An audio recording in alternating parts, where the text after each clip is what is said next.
For what purpose does the gentlewoman seek recognition? Thank you, Mr. Speaker. I raised a point of order against House Resolution 231 because the resolution violates Section 426A of the Congressional Budget Act.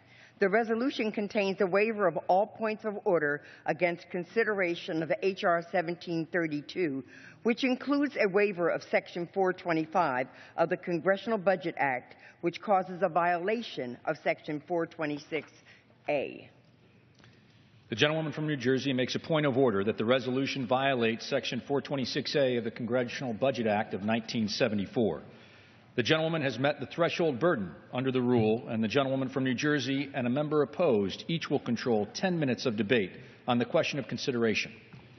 Following the debate, the chair will put the question of consideration as statutory means of disposing of the point of order. The chair now recognizes the gentlewoman from New Jersey. Thank you, Mr. Speaker. When I was sworn into this Congress, there was quite a fanfare about how many women now serve in this body. But even with all these women, this body is still 80% male. Men are running the show and the sideshow that they've used to distract us from the real reasons each of us was elected, and has been persistent, absurd, and arrogant and ignorant effort to impede upon a woman's right to make her own choices about her health.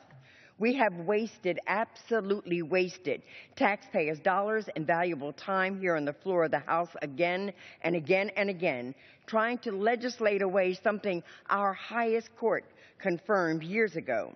We could have spent that time talking about the recent rash of police brutality cases that have long plagued communities of color, an issue that has now caught fire in the streets of Baltimore, just a few miles north of us. We could have discussed the lack of job training programs, preparing workers for careers in technology and the fastest growing professions in an economy doing nothing for the long-term unemployed. We could have used this time to work on protecting our seniors by expanding Social Security, keeping even more older Americans out of poverty. We could have debated any issue that would offer better opportunities for our constituents, which is what each of us was elected to do. Instead, we put members of Congress one place we have no right to be, and that is in a woman's uterus. Women are the only ones who have the right to make the inherently private health choices that they are faced with. Mr. Speaker, when the legislation we're preparing to debate came before the House Oversight Committee, I was particularly disturbed. My colleagues on the other side of the aisle gave us a slew of well-meaning arguments about why it's so desperately needed to violate the self-rule of the District of Columbia. One of these men, a former minister, explained employers who are moved by faith to judge and persecute their employees should be free to do so.